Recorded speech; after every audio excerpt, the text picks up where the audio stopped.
Sir ನಿನ್ನೆ ಕಳ್ಳರನ್ನ ಇಟ್ಕೊಂಡ್ಬಂದು ಕೊಟ್ಟರು sir. ನಿನ್ನೆಯಿಂದ ಏನ್ ಮಾಡಿದ್ದೀರಾ ಸರ್? ನಿನ್ನೆಯಿಂದ ಏನ್ ಮಾಡಿ ಮಧು ಏನು ಸುಗ್ರು ಇವರ ಸರ್ ಇಲ್ಲಿ ಚೀಫ ಸರ್ ಅವರೇನಾ? ನಾನು ಅಟೆಂಡ್ ಮಾಡಿದ್ದೀನಿ. ಅಲ್ಲ ಸರ್ ಮಧು ಅವ್ರು ಹೇಳ್ತಾರೆ ಅಂತ ಉಲ್ಟಾ ಕೇಸ್ ಮಾಡ್ತೀನಿ ಅಂತ ಮಾಡಿ ಸರ್. ಅದೇನೇನ್ ಮಾಡ್ಬಿಡ್ತೀರಾ ಮಾಡ್ಬಿಡಿ ಮಾಡ್ಲಿ. ಅಲ್ಲ ಸರ್ ಅವ್ರೇನ್ ಸರ್ ಅವರು ಮತ್ತೆ ಅವ್ರೇನ್ ಸರ್ ಅದು ನಿನ್ನೆಯಿಂದ ಸರ್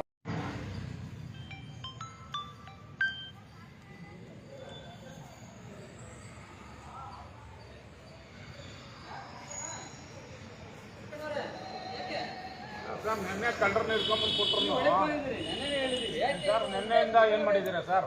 ನಿನ್ನೆಯಿಂದ ಏನ್ ಮಾಡಿ ಮಧು ಏನು ಸುಗ್ರು ಇವರ ಸರ್ ಇಲ್ಲಿ ಚೀಫ ಸರ್ ಅವರೇನಾ? ನಾನು ಅಟೆಂಡ್ ಮಾಡಿದ್ದೀನಿ. ಅಲ್ಲ ಸರ್ ಮಧು ಅವ್ರು ಹೇಳ್ತಾರೆ ಅಂತ ಉಲ್ಟಾ ಕೇಸ್ ಮಾಡ್ತೀನಿ ಅಂತ ಮಾಡಿ ಸರ್. ಅದೇನೇನ್ ಮಾಡ್ಬಿಡ್ತೀರಾ ಮಾಡ್ಬಿಡಿ ಮಾಡ್ಲಿ. ಅಲ್ಲ ಸರ್ ಅವ್ರೇನ್ ಸರ್ ಅವರು ಮತ್ತೆ ಅವ್ರೇನ್ ಸರ್ ಅದು ನಿನ್ನೆಯಿಂದ